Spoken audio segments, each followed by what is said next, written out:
everyone, and welcome back to another 3D 4DX Reviews Quickie. Today we're going to be talking about James Bond No Time to Die, final Daniel Craig James Bond film, and I have to tell you guys, it went out with a spectacular bang. Essentially what's happening in this movie is Bond has retired from MI6, he's no longer 007, and he's just kind of hanging out, chilling out, enjoying his life after being a spy. But soon he gets thrusted back into the fray when someone comes up to him and tells them that a scientist has been kidnapped, and there's this super weapon that this other crazy guy, the Bond villain, has their hands on, and this movie is just nuts. I won't spoil anything, this is a spoiler-free review. There are actually spoilers. The movie was pretty damn good. I haven't seen a lot of Bond films, and the ones that I have seen I don't really remember. Like, I've seen GoldenEye. Everyone's seen GoldenEye. It's like one of the most famous Bond movies. And I saw Spectre in IMAX. I remember at the end of Spectre, I don't remember anything about Spectre except at the end when a building collapses, and I saw it in IMAX. So when the building collapsed and they kicked the IMAX sound system on, it literally shook the entire theater for like 30 seconds. I thought the theater was actually going to come down on us while we were watching the movie. That's the real immersion right there. But last night, I think we might have IMAX beat, because I saw this movie in 3D 4DX. Now, 4DX is a premium format that Regal Cinemas provides. It's essentially a 4D movie. It's got spraying water, moving seats, fans, flashing lights. It's got a little tickler thing between your legs that tickles your legs, although if you're wearing long pants it doesn't really work all that well. It's got air blasts that come behind you. It's got smells, and the seats have like things inside them that move. It can like punch your back, but not hard. It doesn't punch your back hard, but enough for you to get the message. This is one of the most incredible cinematic experiences I've ever had. Not only was this movie fantastic, but the actual experience of seeing it in 3D 4DX, it's like nothing I've never ever experienced before. And if you, by some chance, get the opportunity or have the ability to see this in 3D 4DX, absolutely take that opportunity. If not, let's talk about the 3D, because the 3D in and of itself in this movie was very well done.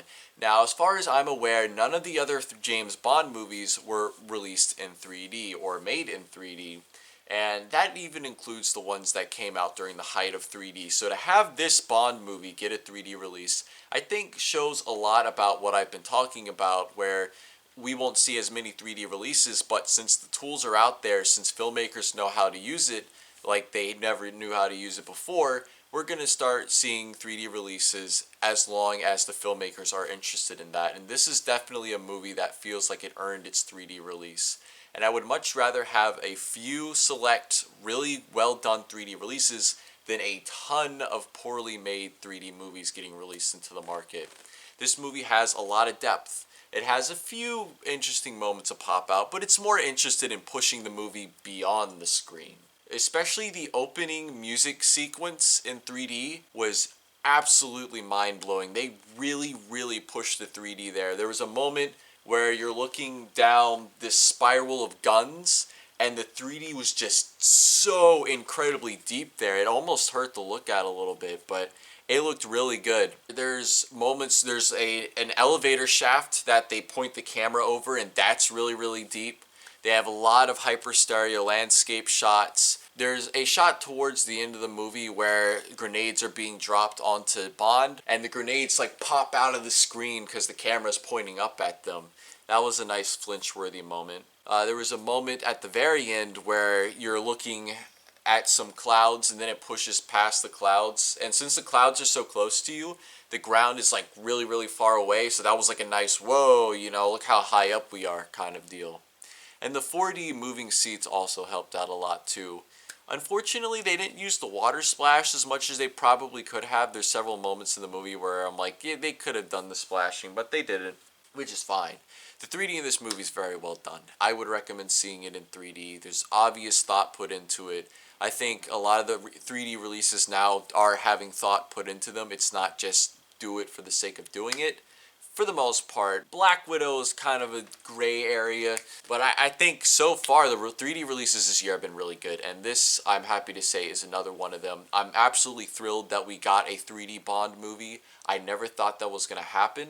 And this movie isn't even being advertised as a 3D film. That's the thing. So this is either them trying to normalize 3D as just a new format, or this is them just kind of like not really caring. Who knows? I just really appreciate the effort. A very surprising, well done 3D movie. So I would recommend No Time to Die. This is the big send-off for Daniel Craig. It's very emotional. It's huge. It's bombastic. It's everything you want to see in a Bond movie. You got the over-the-top Bond villain. You got the crazy set pieces, the car chases, the shootouts, the Bond girls. The new 007, who unfortunately doesn't get too much screen time, is also pretty nice. I like the arc that her and Bond have as the movie goes on. I don't know if they're going to continue with her as 007.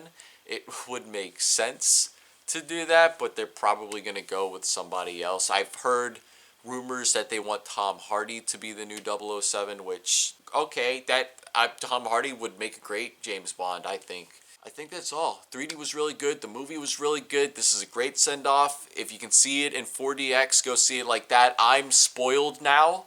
I'm like going to be watching movies thinking about how I would make it an engaging 4DX. This is going to be a 4DX reviews channel from now on. And then I'm thinking about my own videos and like thinking about stories and movies that I'd want to do and how I'd use the 4DX format to better enhance the experience. This 4DX thing has completely thrown me for a loop. Guys, go see it. Go check it out. I will see you guys Monday for the Texas Chainsaw. Wait, no, not the Texas Chainsaw. That was last Monday. This Monday is Saw 3D. All right, you guys stay safe.